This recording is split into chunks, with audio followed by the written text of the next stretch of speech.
Hello, this is Pamela Smythe, Media Relations Manager at the University of Waterloo. I'm one of the hosts of Beyond the Bulletin, the podcast of internal communications at the university.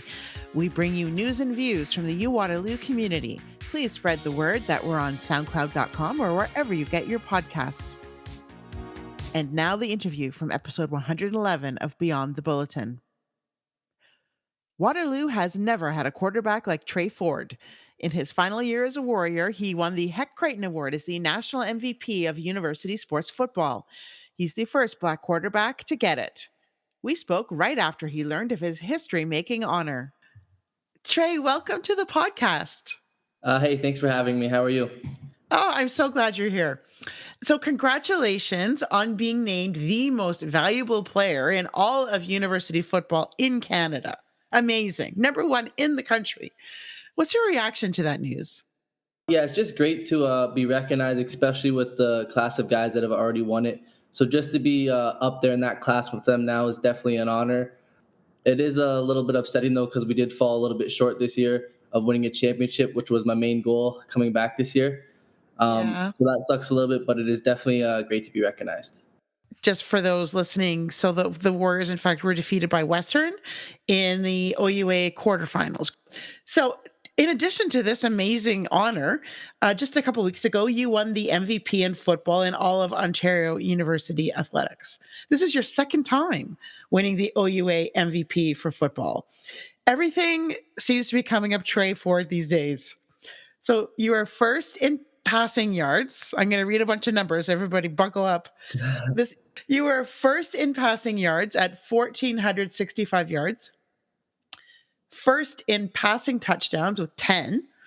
Third in rushing yards at 629 yards. 349 total yards per game with 10.7 yards per carry. Well, I am tired just reading all of those numbers. It is so impressive. What do all those stats mean for you? So for me personally, it honestly doesn't mean much. I think it's more, it shows what our offense was totally capable of. And obviously what my O-line was capable of. They gave me the time I needed in the pass game to complete passes down the field. And it also shows how dominant they were in the run game. I had a great season rushing the ball, and so did our other running backs. People must be very happy for you. Yeah, my dad's probably the most excited.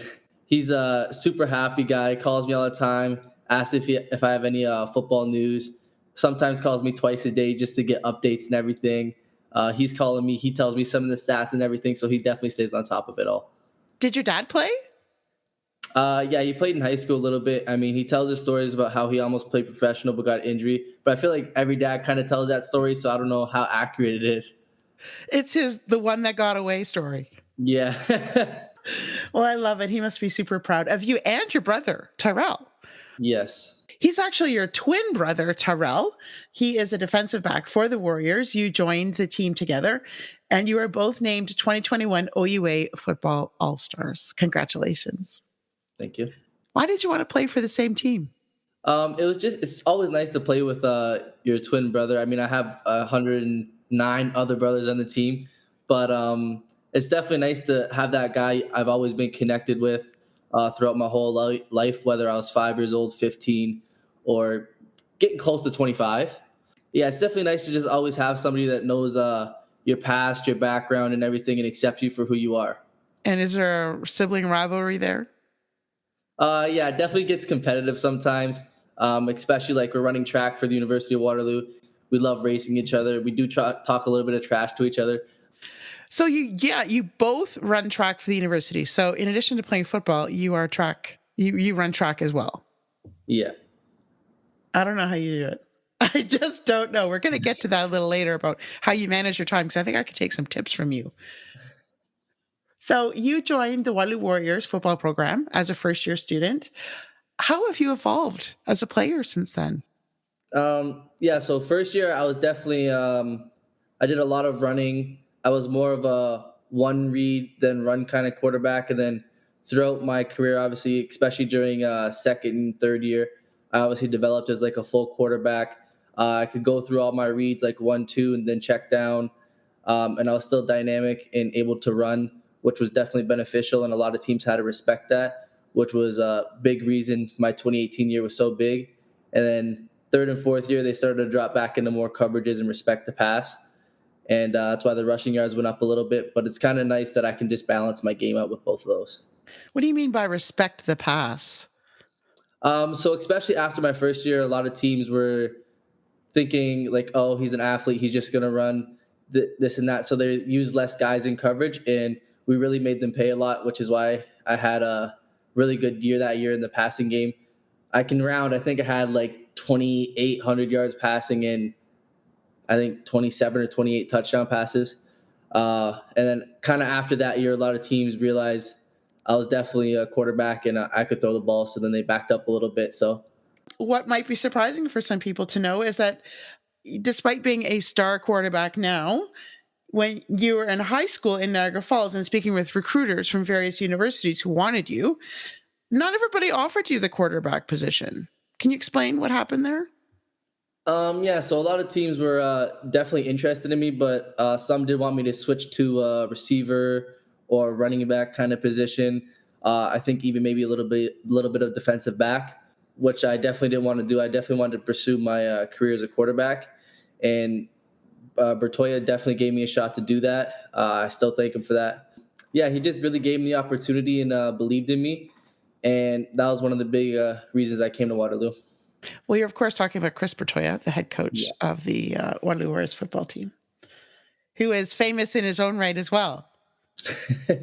In football, the term athlete, which might sound positive to some, saying, oh, somebody's an athlete, it's often used actually against somebody like a black quarterback. It's a racial stereotype and a code, and part of a way of suppressing and discriminating against black quarterbacks. Do you think that was what was happening? Because you played quarterback in high school. This was not like you had a dream to try being a quarterback. Yeah, no, I definitely think it happened. A lot of people do just look and say, "Yeah, I am an athlete. I am a pretty athletic guy. I mean, I run fast, I jump high, I check all the boxes to be an athlete, which is fine. But I think you can also be an athletic quarterback and be just as dynamic and as effective as a pocket passer. So, But it depends on the context, yeah, right? 100%. Yeah, Okay, so it's okay for people to say you're an athlete, but it depends on the context. people say athlete. I even call myself an athlete. I think quarterbacks are athletes in general. You know, they're playing a sport, but I also do think I'm a quarterback as well. So. Basically, you said "watch me" without saying "watch me" and look at how great you've done. Now, I'm dating myself here, but I remember Warren Moon when he played for Edmonton. This is way before your time, way before your time. He could not get drafted in the NFL as a quarterback. He ended up winning 5 Grey Cups in 6 seasons, and then he joined Houston in the NFL. Now, I was reading that nearly a third of the NFL starting quarterbacks in the NFL's opening weekend were black. How do you feel when you see that? It's definitely good to see. It's a lot of motivation too, just to see that a lot more black quarterbacks are able to take the field and lead their teams. It's definitely something I'm looking forward to do in the near future. Some of them do still get called athletes, like Lamar Jackson, for example. A lot of people still say that he's an athlete, not a quarterback. And I mean, he has pretty close to probably the most wins in his career so far, like at that age.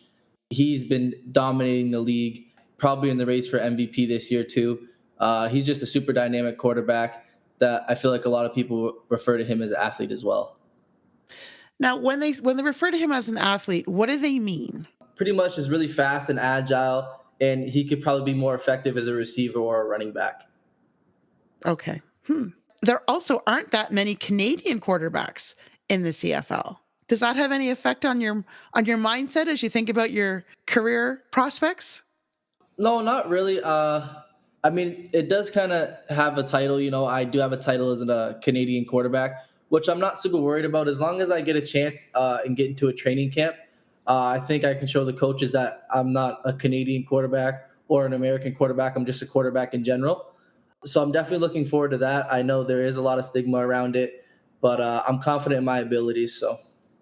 You deferred your CFL draft year to 2022. Why is that?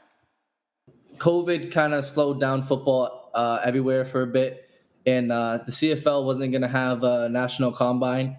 They were doing more of a virtual one, which I did not want to do. I want to go to the actual combine where the top prospects gather and they do drills in front of all the teams pretty much. Obviously, if you're at the CFL combine, it's in front of the CFL. Mhm. NFL is in front of NFL. But yeah, you kind of just display what you can do on the field through your drills. So it's a really big scouting opportunity, and they didn't have it. Yeah, How did people get recruited for teams then if they couldn't really see them at these combines? Were they just going by their record in university sports, for instance? yeah, they were kind of just pretty much going off the film from their university the previous year or so because there Mm. was no there was no football the year before. So What are your career dreams? career dreams are definitely just to get a chance as a quarterback. Once I achieve that, I mean, there are other goals, you know. So definitely, the first one is to obviously get into a training camp and then make the team as a quarterback, and then eventually take a starting job, and then eventually win a championship. I mean, I think it's pretty laid out for everybody as well. I feel like everybody who is pursuing a professional career in football has pretty similar dreams. So I wonder if you and Tyrell will end up on the same team. yeah, it would be super, super cool. I don't know if it's gonna happen. I try not to focus on it because I mean, if I was a coach, I would definitely draft both of us, but I am obviously a little bit biased. So I try not to worry about it because I can't control it. So Now we've talked about the CFL. What about the NFL? Is that in play, as they say? yeah, we just recently signed with my NFL agent, so I have an NFL and CFL agent. So we're just kind of waiting to see where that goes. What's the next step then? Honestly, I am not 100% sure. That'd be a great question for my agent.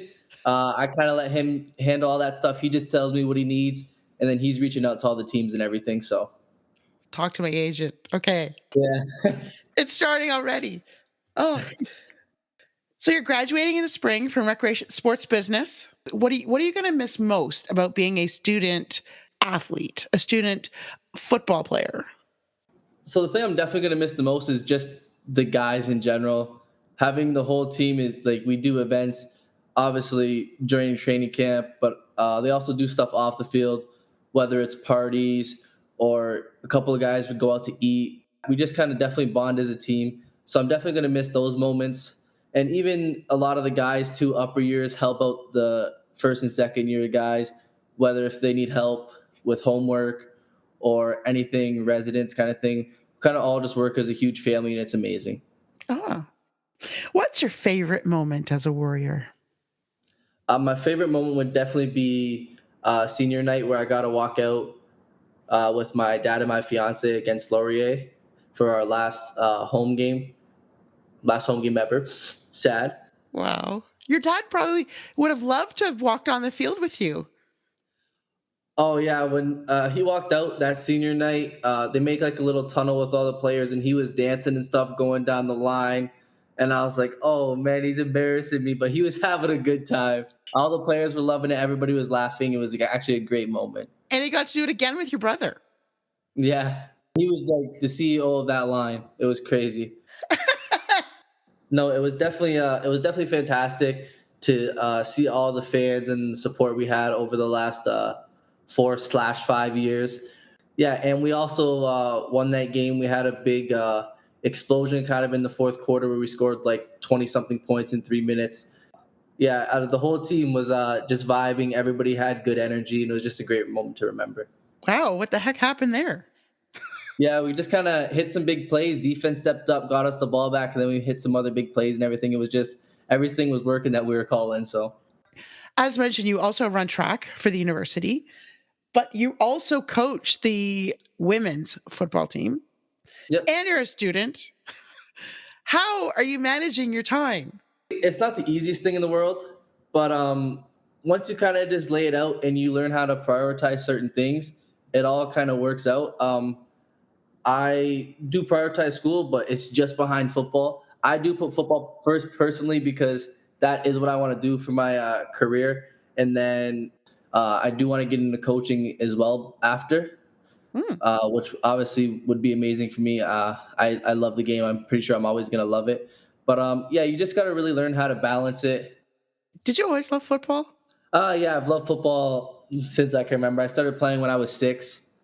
and yeah, I've loved it ever since. Wow. And you were always good? No, no, it was not always good.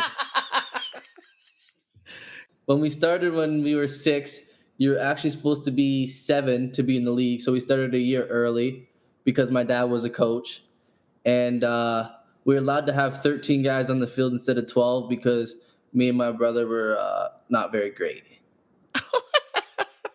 So I'm just thinking about all of the things you do with being a football player, running track, being a student who's graduating, having a life, a personal life, and being a quarterback in particular. Like that's such a mental game. You really what's going on in your mind is going to really play heavily probably on your performance. How do you manage all that? yeah, I don't know. I just kind of found a balance that worked for me. I think that's what most people need to do. I'm also not super big in the party life or anything, which I feel like kind of helps. Like, I don't really go out or anything. I like to be at home with my dogs and my fiance. I'm also a big gamer, so I Okay. like to play a lot of video games, which definitely takes some of the stress off. The video games plays a big role because it's a great time where my brain actually gets to relax, and it kind of just fun takes over. I'm in a great state. And then there's more serious times, obviously, where you are at football. Being a quarterback, too, you have to take a leadership role. You have to obviously be on top of all your plays and everything because you are the leader of that offense. And then obviously you have to be dialed in when you're at school because you have to stay on top of your grades, or you can even get ineligible to play football, which I definitely don't want to happen. Right. So yeah, you just kind of got to learn how to balance that. You have to have your time where you're serious and have the time where you can have fun. Whatever that time is you're doing having fun, you definitely need to have that incorporated to have good balance. Are there any words you would like to share with the audience before we say goodbye, Trey? Yeah, I just really want to thank Chris Bertoya for taking a chance on me back in high school when I was coming out and giving me that chance to play quarterback.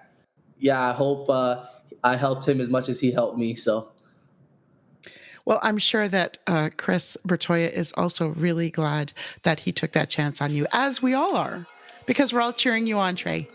thank you. Thanks so much for being here. Good luck and congratulations. Thank you. Thanks for having me. And thank you for listening to this interview from the Beyond the Bulletin podcast from the University of Waterloo. To listen to all of episode 111 or indeed any others, look for the Beyond the Bulletin podcast on SoundCloud.com. Please join Brandon Sweet and me for new episodes on Fridays, and don't forget to tell your Waterloo connections about us. Until next time, thanks for going Beyond the Bulletin.